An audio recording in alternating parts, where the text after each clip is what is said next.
السلام عليكم ورحمة الله وبركاته. الشما هار كفوني أكم جرت النجاك أبدني فيا كيسني إيه أمو مسكينة والله.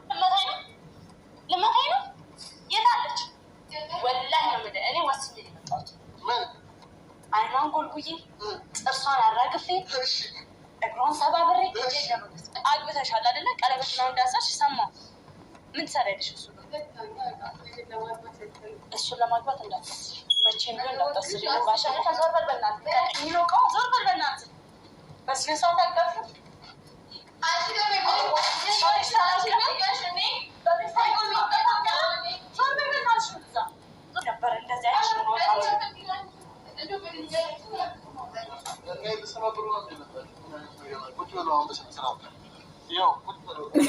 بلام بوته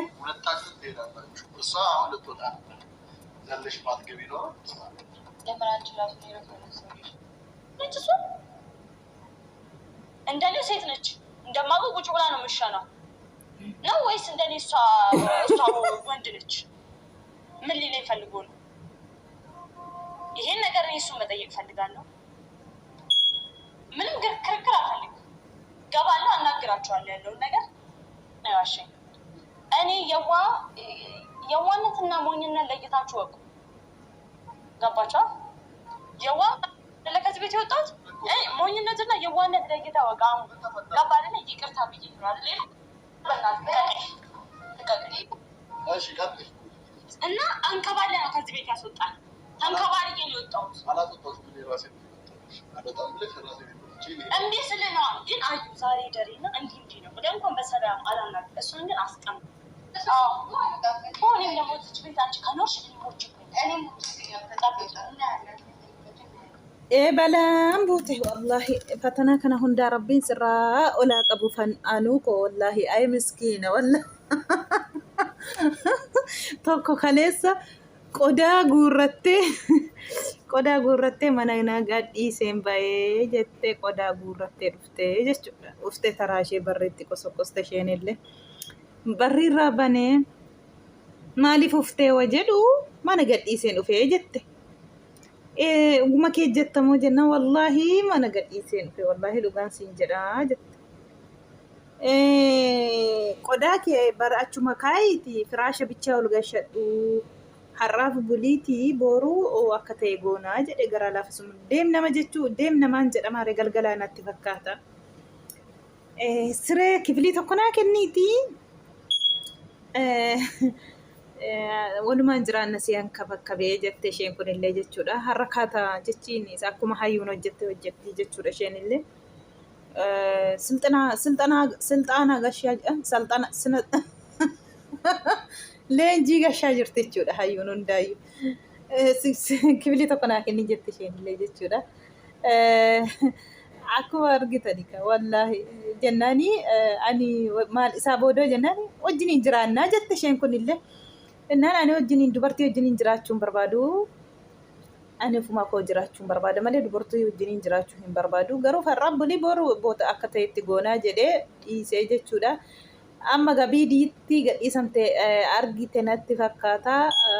Hayyu silallee Adaamaa jirti. Adaamaa moo akkamii Adaamaan deemnee jechuudha isheen jirtu Finfinnuma keessa natti fakkaata. Viidiyoo argite fiiddee dhufte kaayuun illee taraashee jechuudha. Du'een argamaa yoo isheen mana kana keessa jiraatte. Anis asii niqniqin jedhu kunillee asii niqniqin jedhu jetti. Jidduu galee miskiina yaa rabbi gooftaa koo bara gadi yoo gaditti namatti jettee ol namarraan jettu daftee dhugaa rabbi waan tokko wala gaafa mukti sinitti gajjitte daftee ol sinirraa hin jirtu bara dhugaa rabbi dhugaa sinitti maa fatanaan tokko yoo takka gadi jettennan akka qallaalitti ol sinirraa hin jirtu dhugaa rabbi amuun akkas ta'ee jira jechuudha miskiina wallahi harkaan ibidda qabsiise ofitti.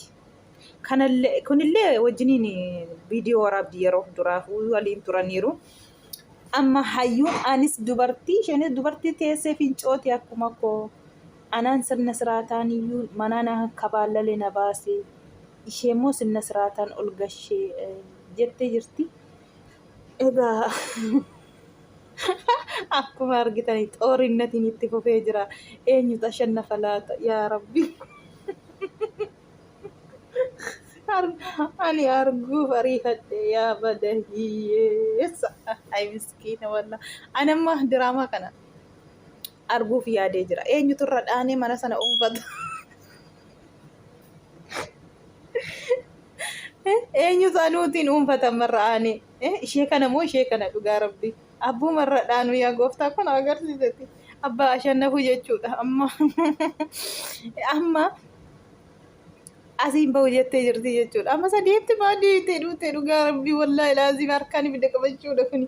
Amma lixxe jennaan akkuma eeggadda daftee hin likkiitiin daftee gadi hin baattu. Amma eeggadda sabaayitiin sossobamee nama meeqatu sossobee inni gizee rakkina keessa bira dhaabbatee ati akkamiin gootee mucaa jedhanii diida keessa rakkate jennaan namoonni akkuma sootuma afaan laafanii gorsaniiti amma biraa deemte jennaan manatti galee jira jechuudha. Gaafa manatti galee kun baanaan kun dhuftee jedhen wallaahi laazima. Kanallee tokko gaggeessina tokko dhuftee jedhe. Amma kunillee dhuftee jechuudha. Ammallee yoo dhasii deeme jette lammaffaa jechuudha. Hayyuu yoo xiqqii qabdee ammallee hin baatu mana sana keessaa gaa. Amma xiqqii qabdee jirti wanta ta'eef jechuudha. Kanarra yaa'anuu lamaan isaanii yoo ofumarraa gaggeessimee aara galfadhu dhugaa rabbi mataa si dhukkubsan hin bahu. Ay miskiina wallaahi. Baga deemtee jette isheenillee waan isheen jette geessee kachattee dhufte fiidde. Silumaa fi finni keessa jirti bakka Adaamaa jirti. Asiin jidduu gore harka walirra wal kakkabalu boosa walitti fiigan jidduu galee rakkate miskiina kana harka qaba.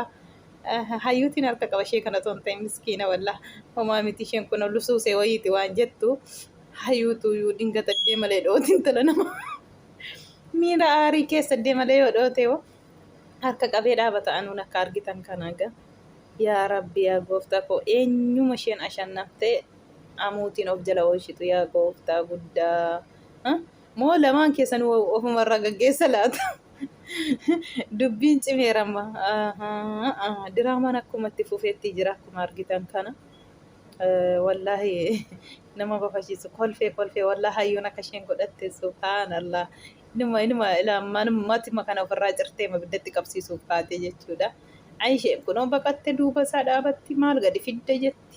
Akka nama humna qabu dhiise dara akka baranaa kana gadi si qabdee cuqqaalte sirra teesse si tumtiin dhiisi.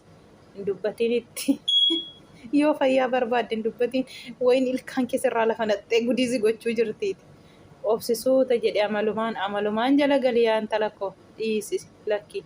Akka baranaa sirra teesse gadi akkas hin tumne dhugaa rabbi. Akkuma argitan egaa amma jidduutti garakkatee jira. Kana qabamu harkaan qabiintiinii jechuutti irratti isaan wal lolaa jiran ilaala. Gatiitti irraan kaatiinii jetti isheen kun. Hayyuun illee ati gatiitti irraan kaatiinii jetti. Inni sin barbaadu sin jedhe siif hin galuu deemii argachuu hin dandeessu isa yoo ta'e jette isheen kun illee. Isheen kun immoo yoo kana ta'e hin argita sitti hin agarsiisa naan barre fakkaatan mallee maaninnateen asaa ishaallo yaalechino hayyuun gidii.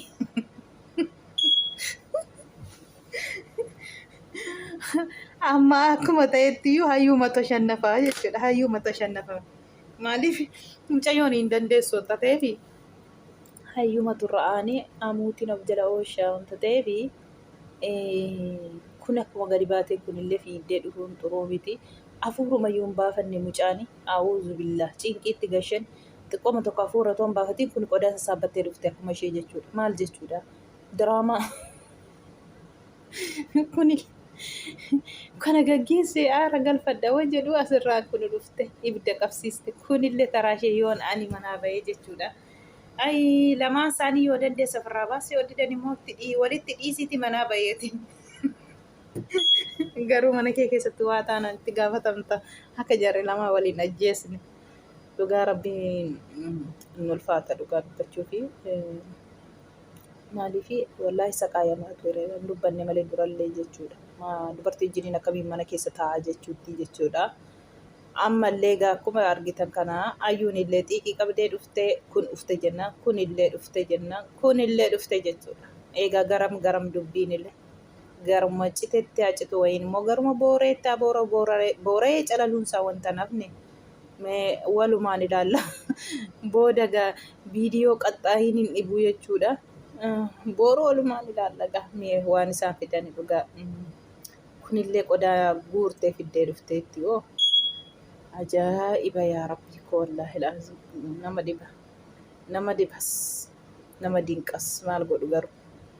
Wallaahi. Akka kanaan mana keessa makaddee walitti daddarbachaa jiru fur gochaa jiru qixxa lamaan jidduu galee taa'ee jira gaamma.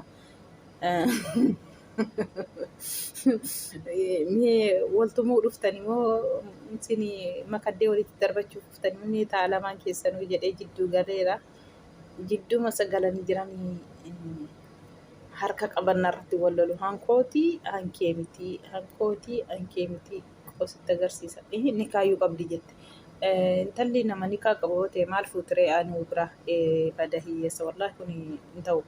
Yoo dhugaa nikaa baattii taanaan dogongora guddaadha kun. Yaa hayyu sirmatu jedhe garuu hin barre'an. Dhugaa nikaan irra jira taanaan dogongortee jirti. Dubartiin nikaa qabdu tokko maal fuuti dhiira biraa jechuudha. Kanaafuu nikaa namaa baattee mana tokko mana nama wajjiniin nama biraa wajjiniin viidiyoo waraabuun intaaree mana kanaatti dhiisaaree namichi isheen oddee turte walimaan viidiyoo waraabu anu wajjiniin gizee hundaan nama nikaa qabu yoo ta'e akkamiin anuutti dhiisee viidiyoo walii waraabaa turan yoo duraanu nikaagaa yoo namatti sobee akkas jedhee fakkaata wayiin hidhattee dhiiste yoo ta'e malee namni nikaa baatee akkamiin mana namaa deeme asiin bulaa kibidii tokko naa gadhiisii wajjiniin jiraadhaa akkamiin jedhamee kana jechi yoo diraamaaf jedhanillee dhugaa abbaa manaa boruuti yoo ta'e abbaa ijoollee haadha ijoollee naa taate jedhee yoo yaadate innillee abbaa warraa sii ta'a jedhee yoo yaadate namni akkasitti farankii kana haa ta'uyyuu farankii yoo akkas hojjetamu eenyumtuu garaan hin jaallatu beektaniire. Garaan namatti hin toltu jechuudha kun dalagaa yoo ta'eyyuu. Kanaafuu nikaan soba yoo ta'e malee nikaa baattee immoo akkas taatee nikaan hin jiruuti. Otoo nikaa qabdi ta'e maa yeroo hunda viidiyoo wajjiniin waraabdi. Egaa namni keenya maqaa namaa kennuun wanta nafni gizee tokko maqaa qarmatti namaa kennu. Yaa anuu kogaa rabbiin sittaa wakkalamu. Kana keessaa rabbi si haa baasu waan gadi sitti jedhee fatanaa kana rabbiin ol sirraa haa qabu hin danda'a wallaahi. Maal gootaree ay miskiina gizee tokko gara laafinnummaa ofiitu gudii nama gooti bara amma too qaatuma baqatee hayyuu kanas waa hin goonee fiitee sila itti xagaa jettee na jaallateera jedheeni gizeenni waan hundaa naa godhu jette isheen sila akkas hin ta'u ture gamaalumaa fi aizoke obsa godhadhu suu ta'e amalumaan aaruu dhiise kuma duraatti.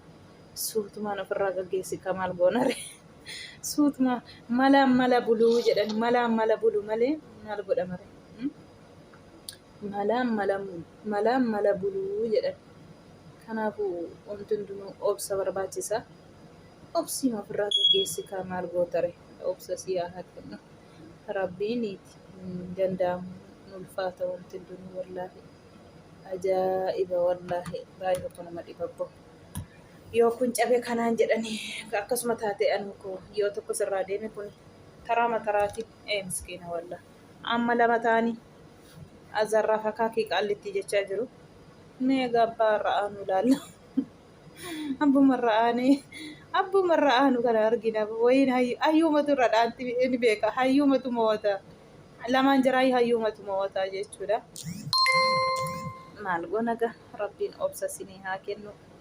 Rabbi sinaa haa qeessu rabbi of sinaa barsiisu dhugaa dubbachuu fi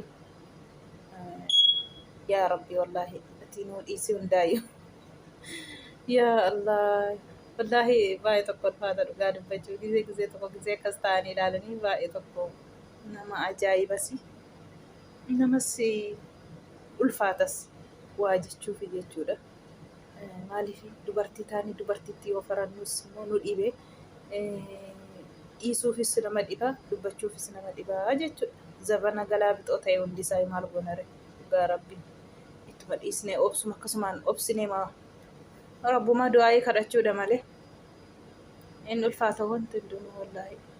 Silaa dubartiin bakka deemtutti kabajaa ofitti hortee namni kabajaan namaa kennu wallahi akka fe'e yoo ta'e kabajama bareedaadha.